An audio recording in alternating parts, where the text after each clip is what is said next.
no more flavorsome package of porky goodness than these winsome wieners that we call Dodger Dogs. And Rico. Mr. Shearer, doing a big show this week, huh? Oh, yeah, we're doing a HBO live comedy hour. Live comedy hour. Boy, that sounds exciting. Oh, yeah. Well, you know, live TV, I mean, it's so spontaneous, so dangerous. Anything can happen, although it probably won't. Oh, that'll be great. Hey, when are you going to tape this show? No, it's live, see? It's a live show. We're doing it right here at the theater, Saturday night. It's live. Oh, live? Oh. When am I going to get to see it? You can see it when we're doing it, Rico. See, it's live. I mean, it's like, that's the excitement. That's why we're calling it the magic of live. That's the whole idea. It's a live show. You see what I mean?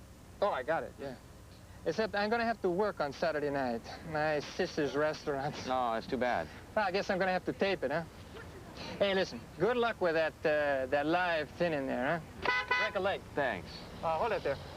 Just park around the side over here, okay? Oh, okay.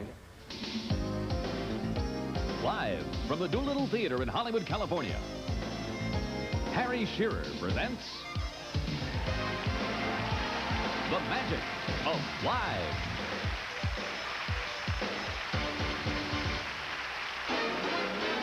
Ladies and gentlemen, the live world premiere of the breathtaking new video campaign for the American Plastic Surgery Institute.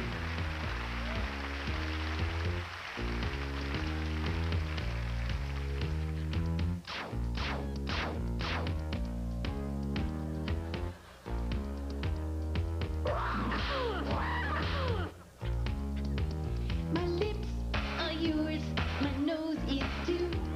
I'm trying hard to look like you.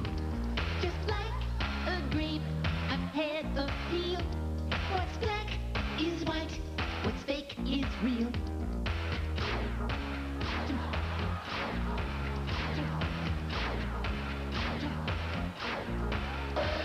My hair went straight, then very curled.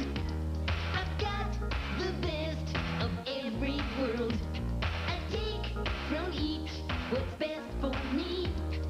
Talk about a victory, but I say that there's a limit, that too much is enough. But when I get my eyes repupilled, just watch me strut my stuff, because I'm glad, you know it. I'm glad, I show it. I'm glad, you know it. Some blood, some fade, you know I got it made. Who's glad? Who's glad? Who's glad?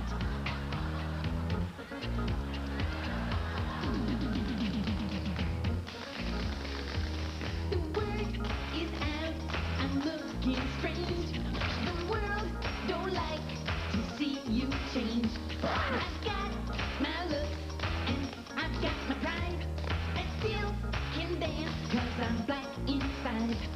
Identity is the bridge to cross. Why can't I be Diana Ross? Well, they say that there's a limit to what a man can do. You better not be laughing when I become a Jew, because I'm glad all over. I'm glad in clover. I'm glad all over. Some blood, some fade, you know I got it made. Who's glad?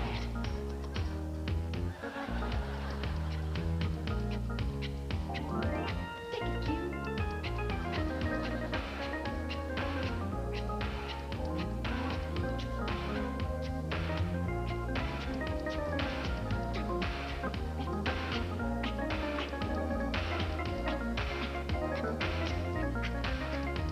We can change the world tomorrow. That's all I'm trying to prove. Your joy can look like sorrow. 'Cause who says your face should fool? 'Cause I'm glad, you know it. I'm glad, I show it. I'm glad, you know it. Some blood, some fade, you know I got it made. Who's glad?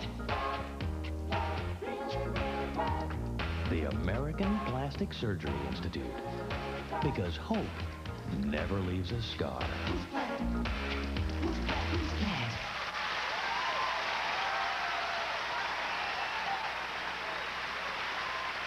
Oh, they're kicking in there tonight.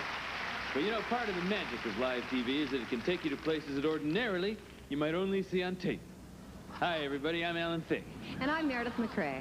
Oh, you're Meredith McCrae. I'm glad we got that straight. And we're here tonight live on world-famous Hollywood Boulevard, where ordinarily the only stars you see are the ones embedded in the sidewalk. Except tonight.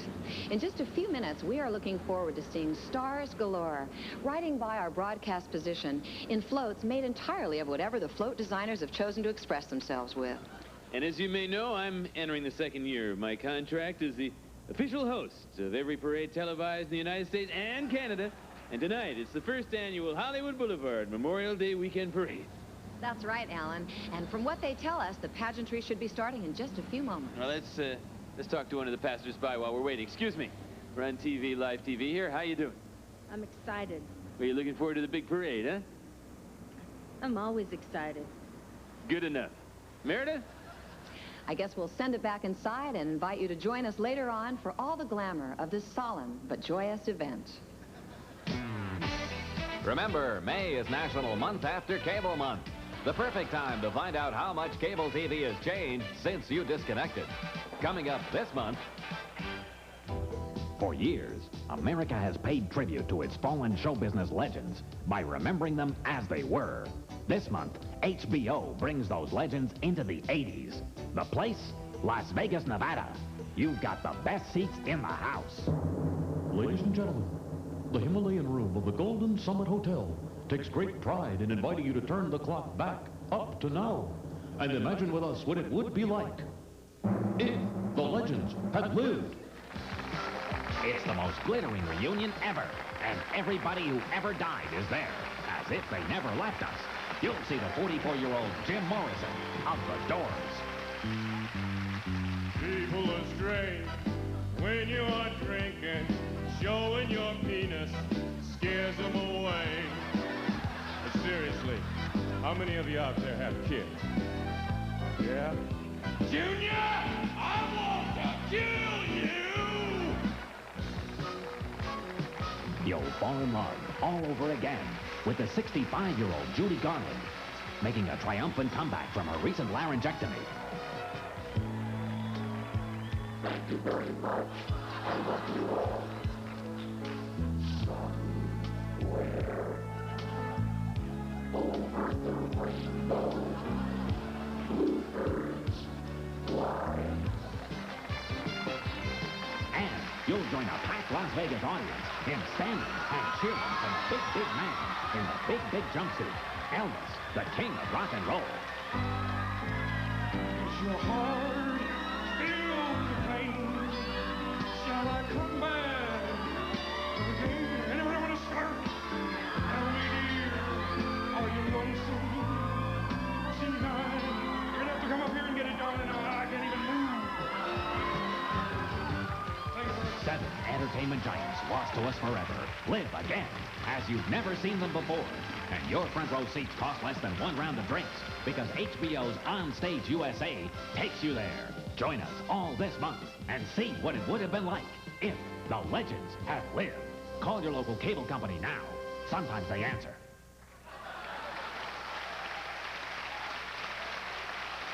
Tonight, live, David Copperfield's strange and scary, wonderful world of magic.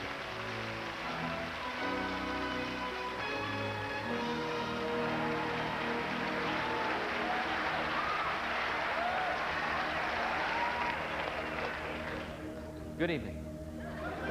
My name is David Copperfield. A black museum is a gallery of misdeeds, a collection of the trappings of evil, a last repository for the tools of crime. Here, for example, this sawed-off shotgun was reputedly used to gun down 6 mobsters in the infamous St. Valentine's Day Massacre. Me, I'd prefer chocolate. This elegant kitchen carving knife was the murder weapon in a celebrated husband and wife murder case in the 1950s. The case was never solved. And here is Al Capone's personal pearl-handled revolver. Even though he was implicated in scores of killings, this gun never fired a shot.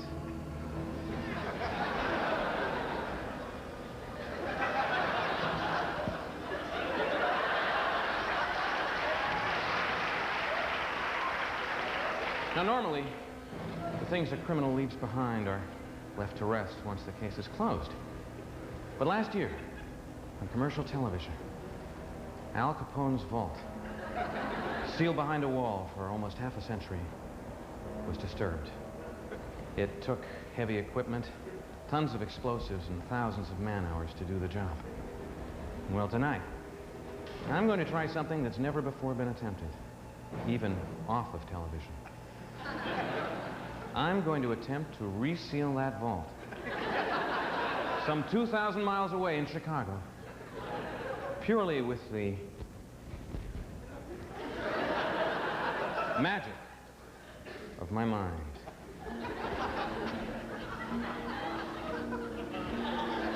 The human brain. Some say we've only begun to tap its powers.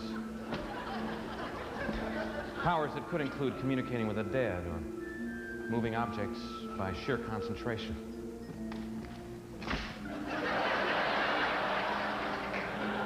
The same way you'd like to move me along so I'd get to the trick sooner.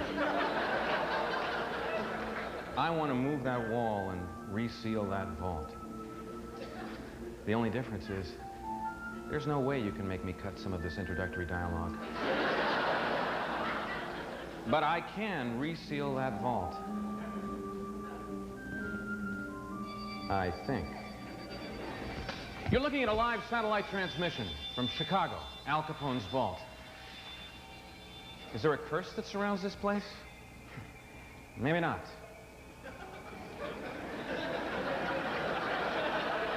We did try this phenomenon out last Saturday night, and, well, for several days thereafter, 3 of our crew members suffered from painful rectal itch.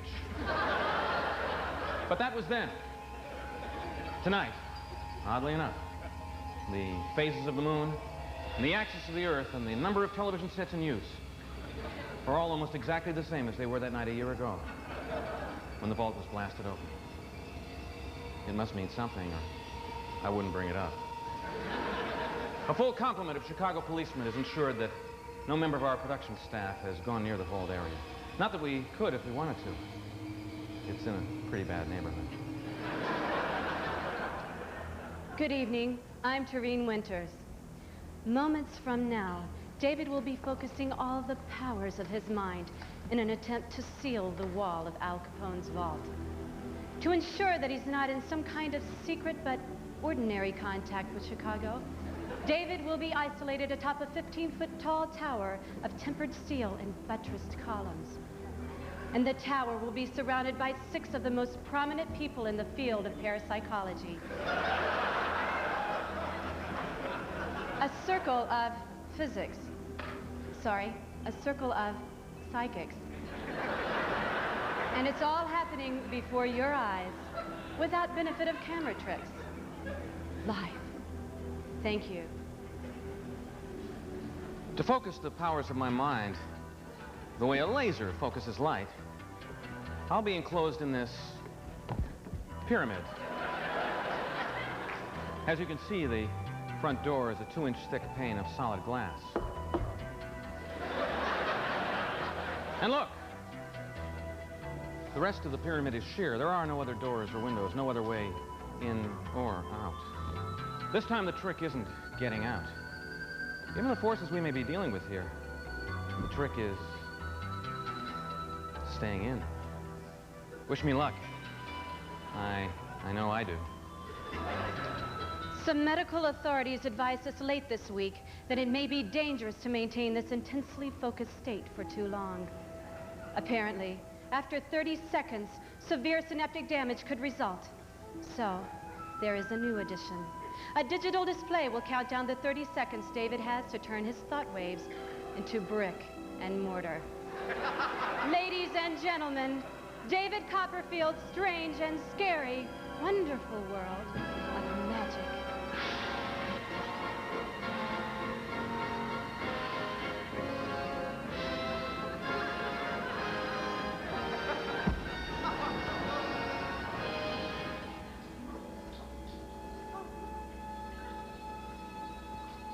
David! David! David! David! Oh my God! The camera's Something's gone going. wrong! We're Somebody getting do some something, strange please! readings from the vault. We're switching to Chicago. David!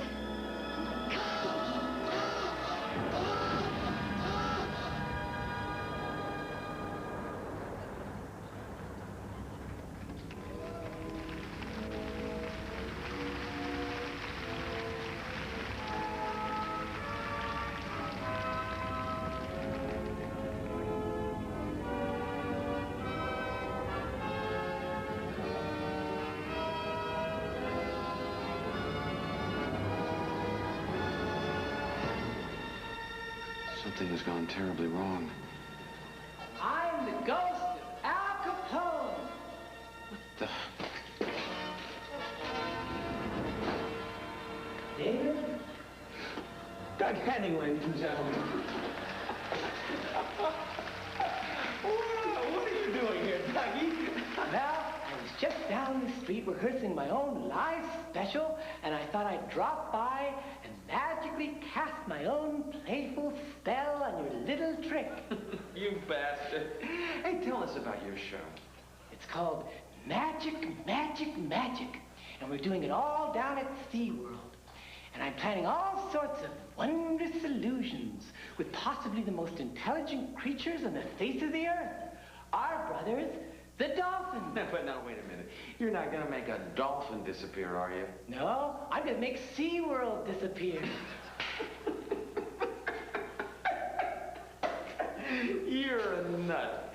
Ladies and But if I gentlemen... could just take 1 minute, David, Sure. and then I do have to scoot back down the street, for tonight we're doing promos. And I would like to talk about something that I have been involved with, a program called Life Space. And it's for people who have gotten addicted, and that's the word, that's what it is, to the 60s lifestyle. Now, they don't preach at you. It's not deprogramming or therapy. Doug, we'd love to hear all about it, but we're live, and I've got to figure out a way to seal up this vault. Ladies and gentlemen, please join me in thanking Mr. Doug Henning. Doug, will you go on? Get out of here. Get out of here, man. I'm trying to talk about something that might be important to the people. Me, get out of here. This is my show. Come on. Don't shove me, Copperfield. I'm not the hippy-dippy namby-pamby I used to be. I'll bust your goddamn face in, you son of a bitch! John, what's gone into you? I'm going to tell you something, man! Oh, no, you don't. No?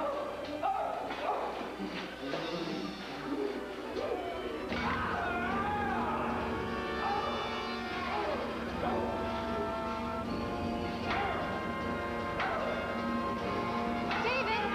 David, come back, please!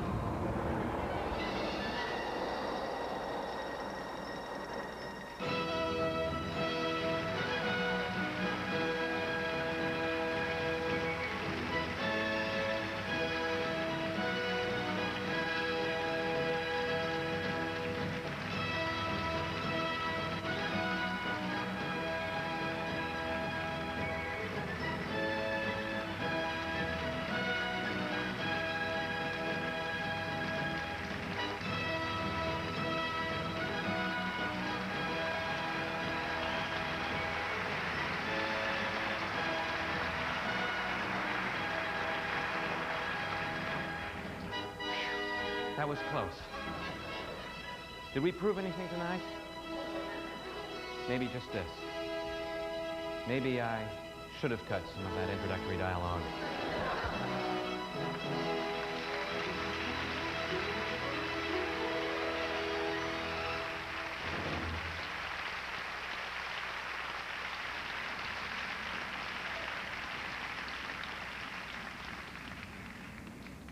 We're back live on Hollywood Boulevard in Meredith. This is quite a historic street. That's right, Alan. In fact, it was just 2 blocks from here that film executive Jack L. Warner first decided to ask his brothers to go into business. And the rest, as they say, is history. Well, Meredith, I may have flunked history, but I know a little bit about geography. You know, unlike most of the communities around here, Hollywood was never an independent town, later swallowed up by the big city. And even though most people think of Hollywood as the movie capital of the world, oddly enough, the closest movie studio to Hollywood is over the hills in Burbank. Well, history and geography are great, Alan, but let's not forget about chemistry. Whoa, never, always, whatever. You know, Meredith, the longest parade in the world is the Festival of the Snakes. It's held every year in Maracaibo, Venezuela, and it goes on for 2 days. That's a lot of snakes. Or one very long one, huh? Well, so far, no sign of a parade out here, so you stay with us now. We'll be back.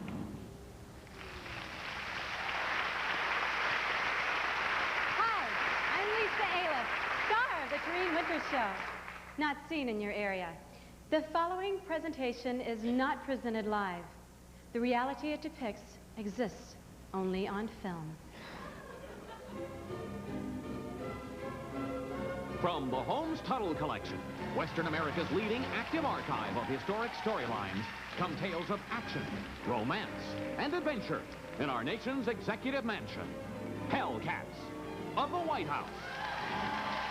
Our story opens in the Dolly Madison dining room of the presidential residence. The president is sharing a leisurely luncheon with a former member of his national security staff, Ollie. There you are, sir. A little bit of sherbet to cleanse the palate. Okay. Mr. President. Thank you, Ivory. Sir, I was not aware that my palate was that dirty, sir. He says that to everybody. Nancy has this idea that it classes up the place to serve sherbet between the courses. Me, I say, bring on the steaks. Fish steaks, of course, Mommy's orders. Yes, sir.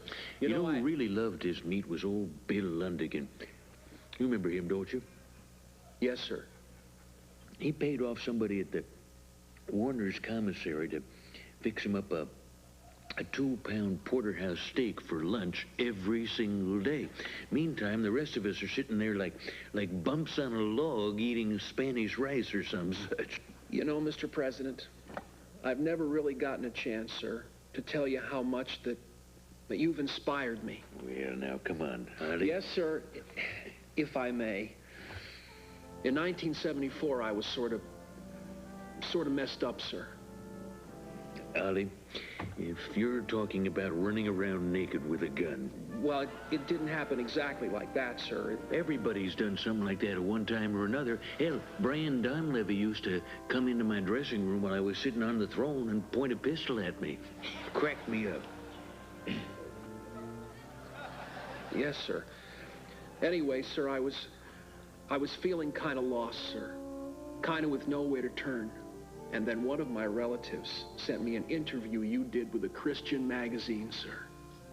Oh, I remember that. Yeah, sure. We talked about God.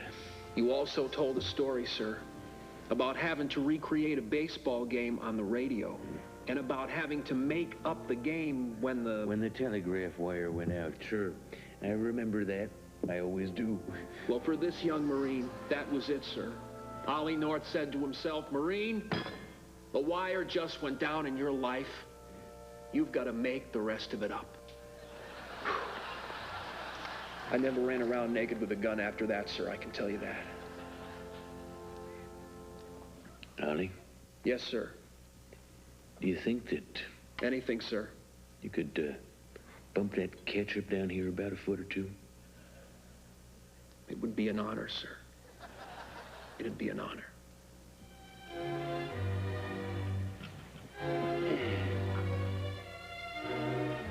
Later that same afternoon, the president is in the family quarters, watching a briefing tape for his Moscow summit.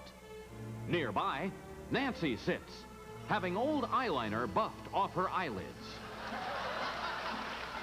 Vodka is made from distilling fermented potatoes. This bottle contains the product of some 250 potatoes. Hey.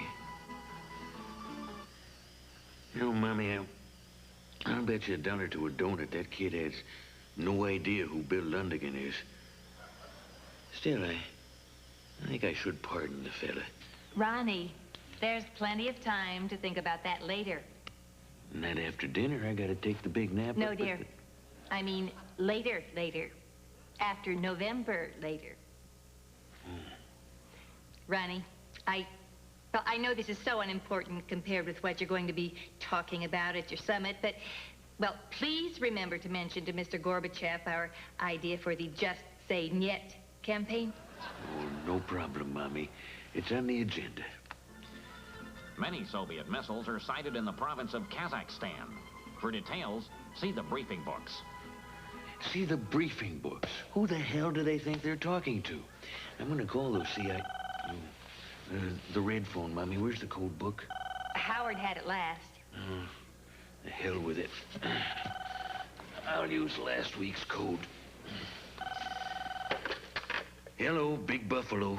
Mr. President, this is Admiral Poindexter. I hate to bother you so soon after your nap, but... John. Yes, sir. I hope this isn't at a particularly bad time. Oh, any time's as bad as any other, John. Besides, Mommy had me in the woodshed about this and that. Ronnie. Oh, I'm sorry, John. I guess I shouldn't be telling you things like that now. It's just that... Sir, what you tell me is totally up to you. It's just that I saw you talking to the press about Ollie, and that you still thought he was a hero, and that no jury should find him guilty. You don't have to remind me of that, John. I've been getting Hail Columbia from everybody at the Justice Department on that thing, except for the people working on the Meese defense, of course. They got their... Well, it was just that my attorney wondered, and eventually I began to wonder, too, why you didn't happen to mention John Poindexter in that interview. I mean, if you weren't going to bat for Ollie, I wouldn't expect it either, but... Azerbaijan. It's called Armenia without the rugs. Hey. Oh, look, John, you heard what Marlon Fitz-What's-His said. I'm a fellow who says what he thinks. Yes, sir. All right. Now, if you want to know why that's what I think, you have to ask Marlon. Well, of course, sir. I just thought... No, John. Now, look. I haven't rewritten the cards for 7 years. I'm not going to start now, big fella. Even for you. Even for you. Uh-huh. Oh, now don't be feeling bad, John. Secord and Hakim just got best wishes cards and jars of White House salad dressing. Just give Marlon a call. All right, sir, I will. My best to Nancy. Mine, too, such as it is. Bye-bye, John.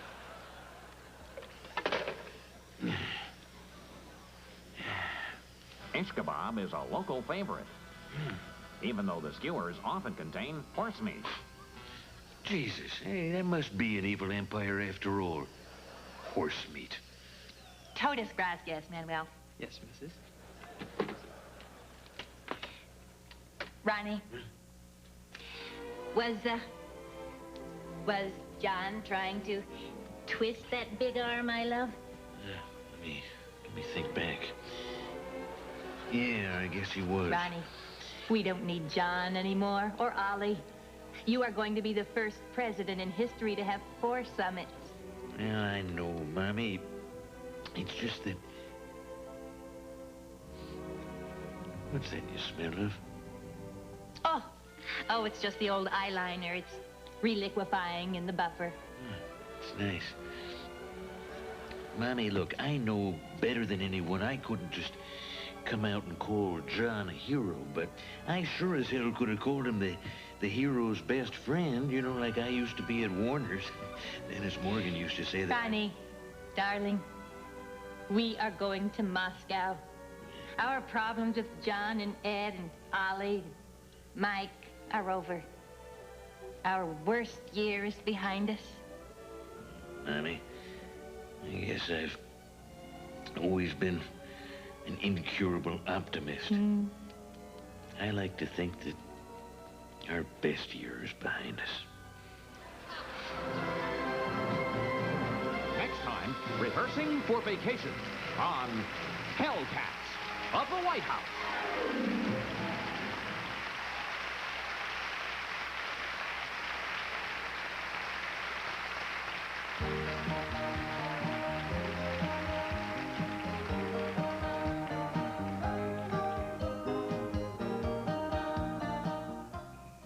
Hello, can you hear me? Hello? Oh, I need this. Okay. All right, can you hear me in the back? Wonderful. Okay. Good evening, and welcome back once again to our authors' evening here at the Valley Jewish Community Center. It is wonderful to see all our old friends, and of course, some new faces too. That's always a delight. Our guest this evening is the baseball writer for the Atlantic Monthly magazine. This is his very first Los Angeles appearance since the publication of his new book, and we are very, very honored as well as pleased to have him. And of course, there will be cake served afterwards. So please, join us in welcoming Mr. Robert Bloom. Thank you, Naomi. Excuse me, darling. Excuse me. Let me just add that Mr. Bloom's appearance tonight is made possible in part by a grant from the Light Beer Foundation. Thank you. Thank you. They do wonderful work for the young people. You know, being a baseball writer for a magazine like The Atlantic has been a challenge for me. As you may know, The Atlantic is a monthly publication. And early on in my career, it became apparent that any ball games I wrote about would pretty much be ancient history by the time the piece appeared in the magazine. So it meant to me that that seemed to put a premium on writing with a twist, which is not my strength. Or on writing just with so much affection for the game that the reader would be swept away and soon forget that the ball game he was reading about was some 13, 14, 15 months old. I guess the record for me would be a St. Louis Cardinals-New York Mets game I wrote about. It happened in 1969. The piece appeared in The Atlantic in August of 1974, some 5 years later. I'd like to read you an excerpt for that piece here tonight, some 14 years later still. This is an 18-year-old ball game we're talking about here.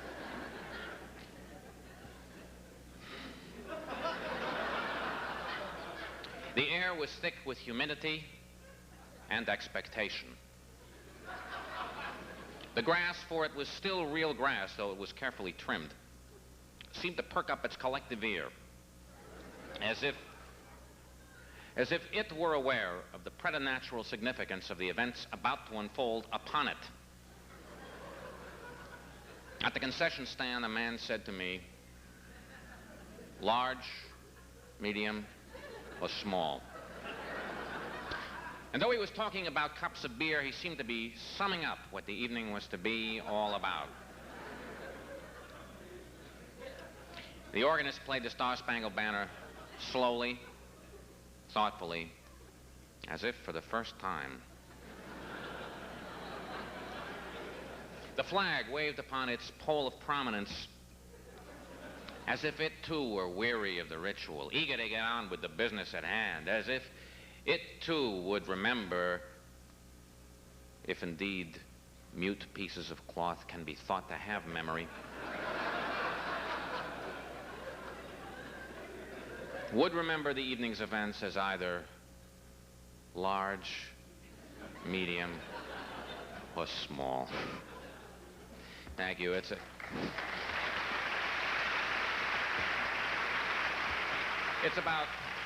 about another 4,000 words before the game actually gets underway.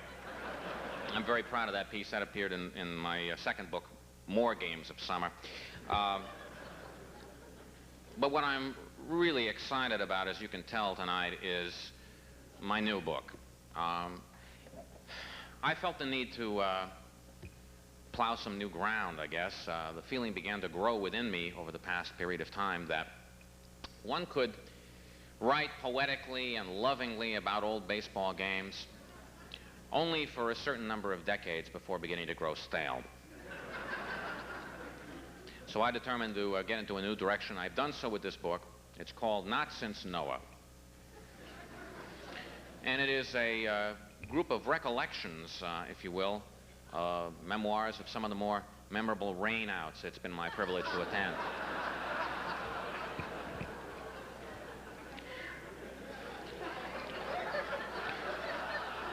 I began to get fascinated with the idea of the rainout. The idea of a large group of people gathered for a finite but indeterminate amount of time in a collective space, as if by prearrangement, to watch nothing at all. Just began to obsess me as a social ritual, as a non-athletic event. I'd like to read an excerpt from Not Since Noah for you this evening. This is from a Baltimore Oriole rainout from 1982, the strike year.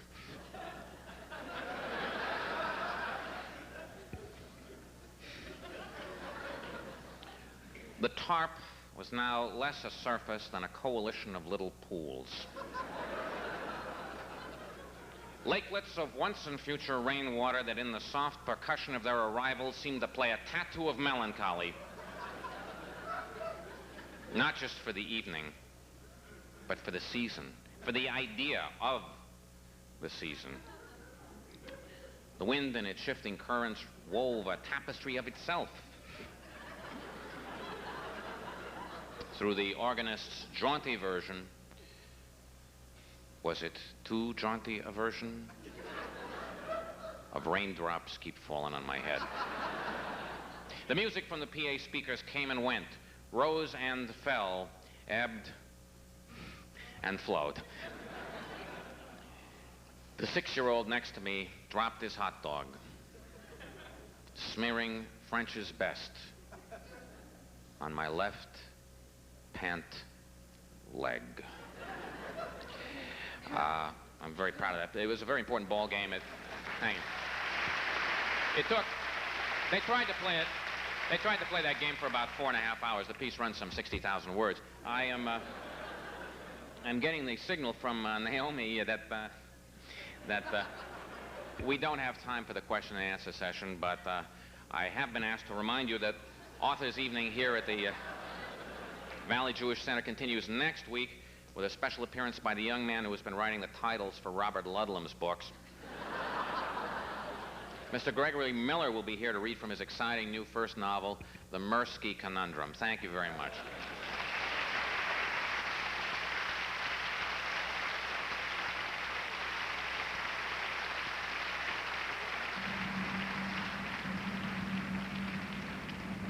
We're back live on Hollywood Boulevard in Meredith. I think it's safe to say that we're not going to have a parade coming by us here this evening. That's right, Alan. In fact, just a few moments ago, a Los Angeles police sergeant advised us of as much, and in fact threatened to arrest us if we didn't move our platform out of the traffic within the next 10 minutes. Hey, I guess it's a situation where our executive producer, Mr. Ernie DeSantis, didn't get all of the necessary technical information from the Hollywood Chamber of Commerce. But hey, these things happen on live TV. And I will say, to be fair, that Ernie is also my personal manager and a hell of a hockey player to boot. Not only that, but we've still got the Portland Rose Festival Parade coming up later this month. That's right, and I'll also be hosting the first annual National Granola Bake-Off Awards contest on another network. So, Ernie, you must be doing something right. I guess so. In any case, have a safe and sane Memorial Day, everybody. This is Meredith McRae. And I'm Alan Thicke. Saying goodnight from Hollywood Boulevard. The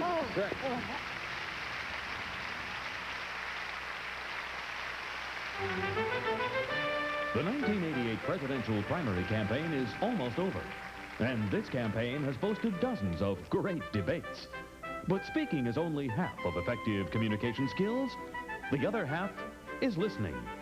So tonight, live via satellite, we've assembled several of the one-time Democratic hopefuls for a campaign first. The Great Silence.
The Great Silence was presented as a public service by the League of Voters Who Dress Like Women.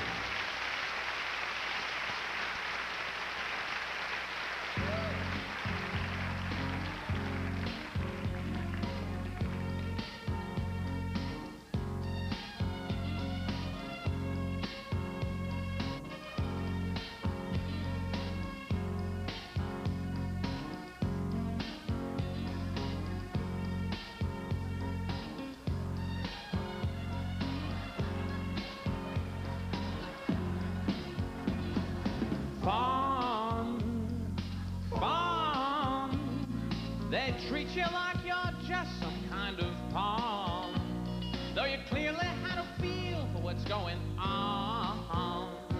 As you stuffed your clothes and hurried across the lawn, 'cause the FBI was coming down the hall. Fawn! Well,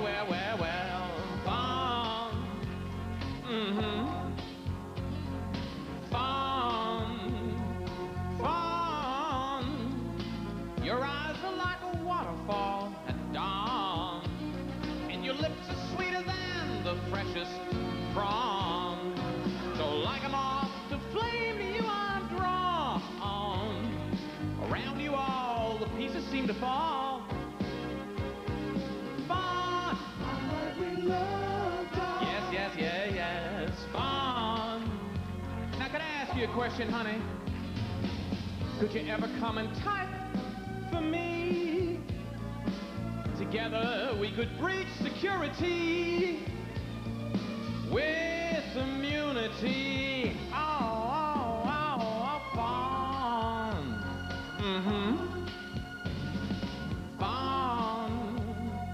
Fawn. You know that Nicaragua's almost gone in a game of intercontinental calm. But the salmon have to read to know they spawn. Maybe one day you could tell us all, like Jessica Hahn. Oh, Fawn. Oh, Fawn. Baby, you're my top draw. Baby, our love is above the law. Oh, Fawn.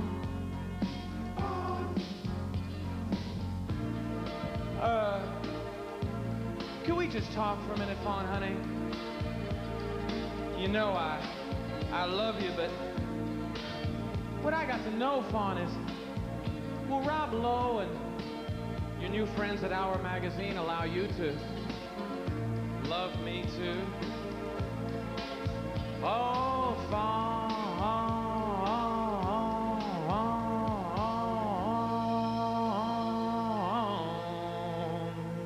Thank you.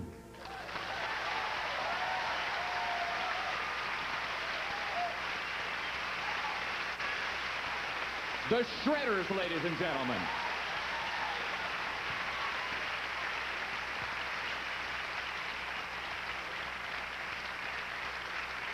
Thank you, Tita.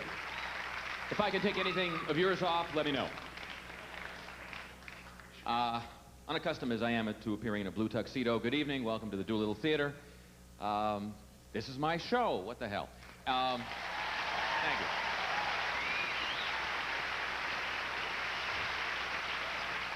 If you're like me, or if you're just plain like me, I think you know that there's something going wrong with the evening news. I'm not talking about the local news. To me, that's just improv clubs without the drinks. I'm talking about the network news. First of all, we got the former numero uno, Dan Rather, now languishing in third place. He scares me, ladies and gentlemen. I'll be honest with you. I was onto this guy long before the whole George Bush thing. 2 years ago, he had a story in his, the last story in his show one night was about duck hunting.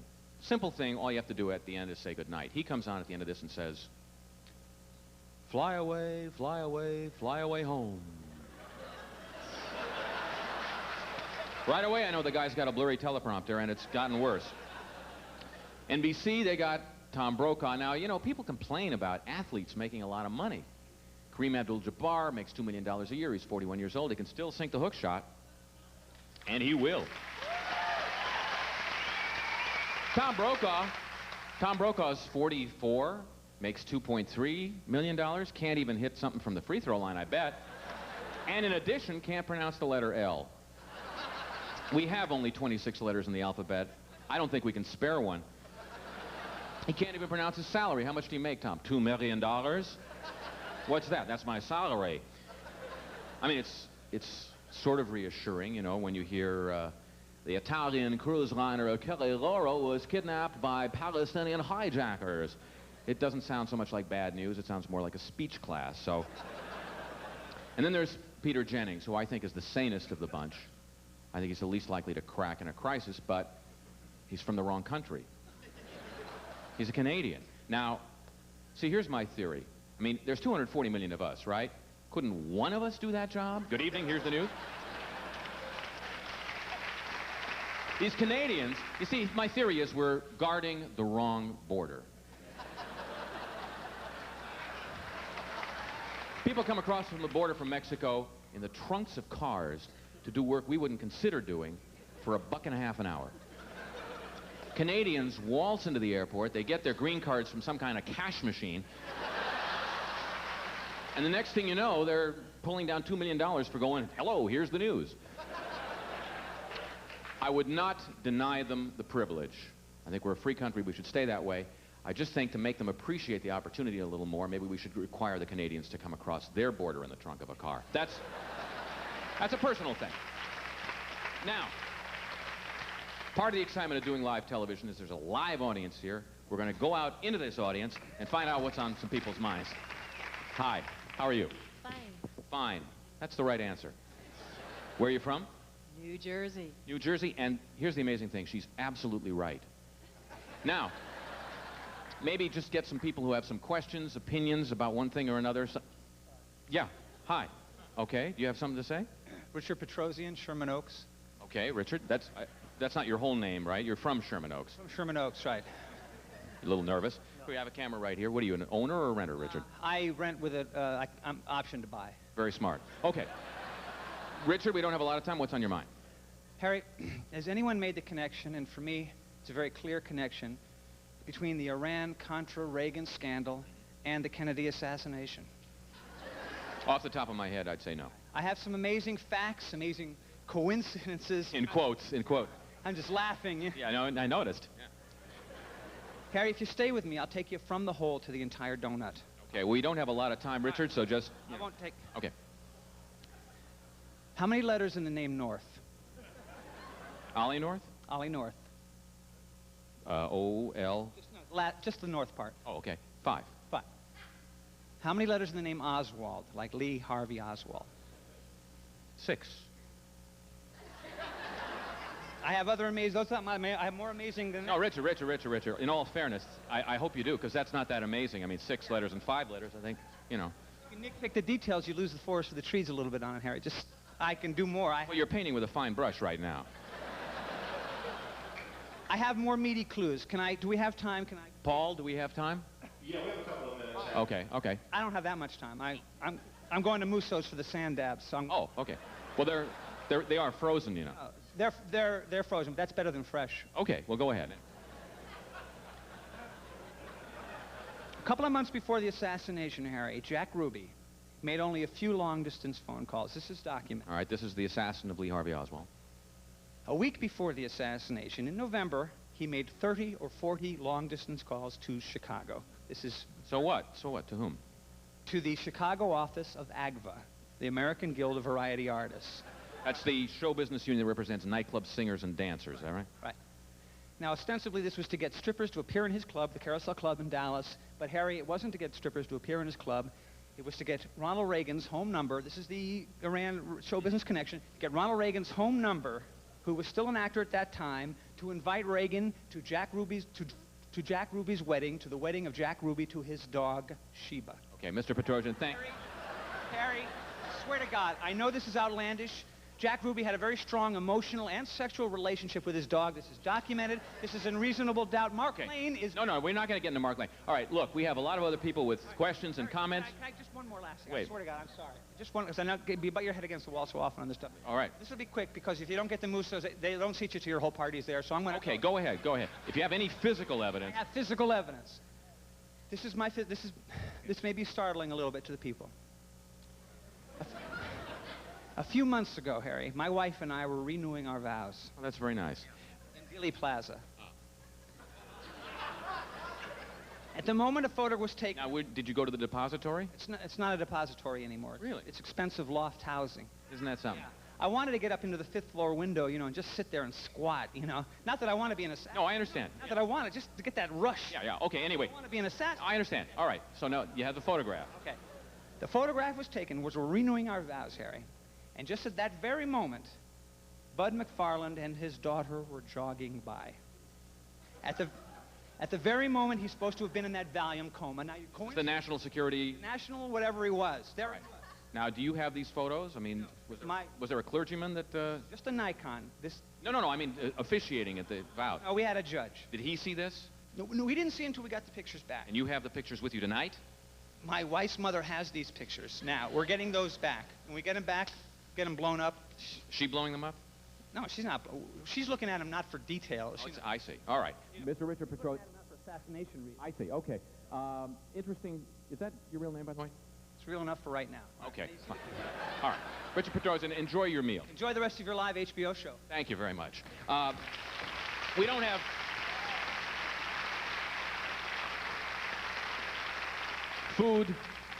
Food and perhaps drink for thought. We don't have time, obviously, for questions from the rest of you tonight, but Le Ballet Trocadero de Monte Carlo will be here tomorrow night. If you want to stick around, you can ask them questions. Now, ladies and gentlemen, you may have noticed that there is a writer's strike going on. Now, it's had just a devastating effect on not only Hollywood, but pretty much any place in the country where show business is being practiced.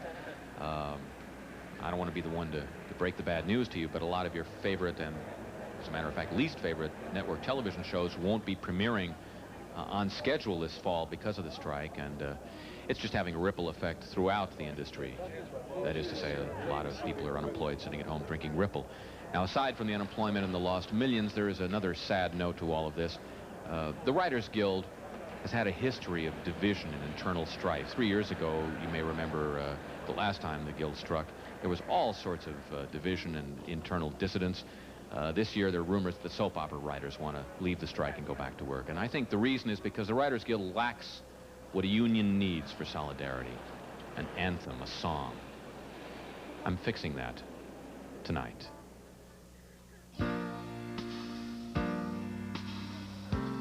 This is called We Write the Stuff.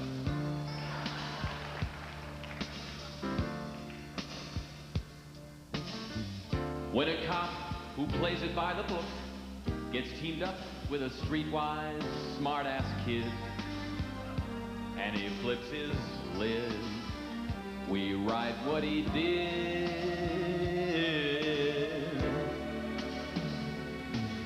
When the dad and mom of a cute black kid both die, he's adopted by a cute white nun.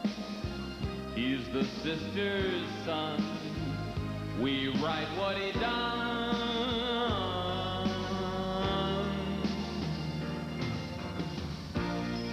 We face the empty page. Our world is just a stage. We write the stuff. We fill your heart with daily dreams. We write the stuff. We make a star be what he seems. When the longest day is over, or the shortest day begins, and stirring words are spoken over horns of violins, when too much entertainment's not enough, we write the stuff.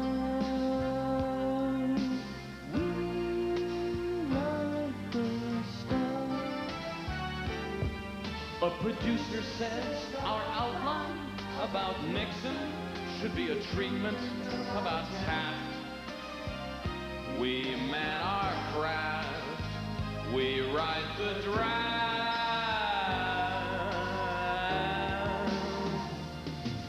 Directors' names you know, but ours just come and go.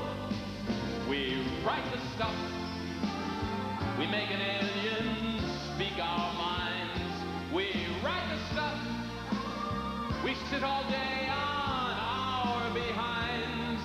When the longest day is over, or the shortest day begins, stirring words are spoken over horns of violins. When too much entertainment's not enough, write the stuff.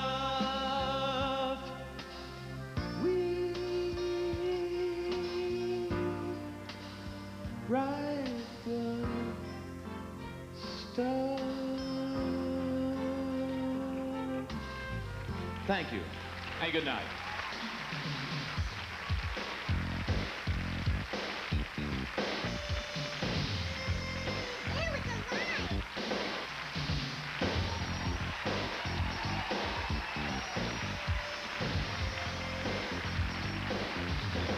Live from Hollywood.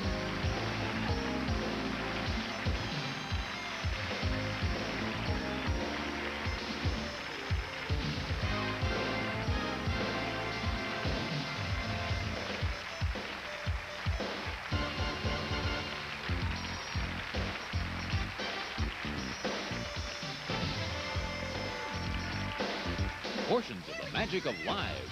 We're live. On the next HBO Comedy Hour, the Montreal International Comedy Festival, hosted by John Candy.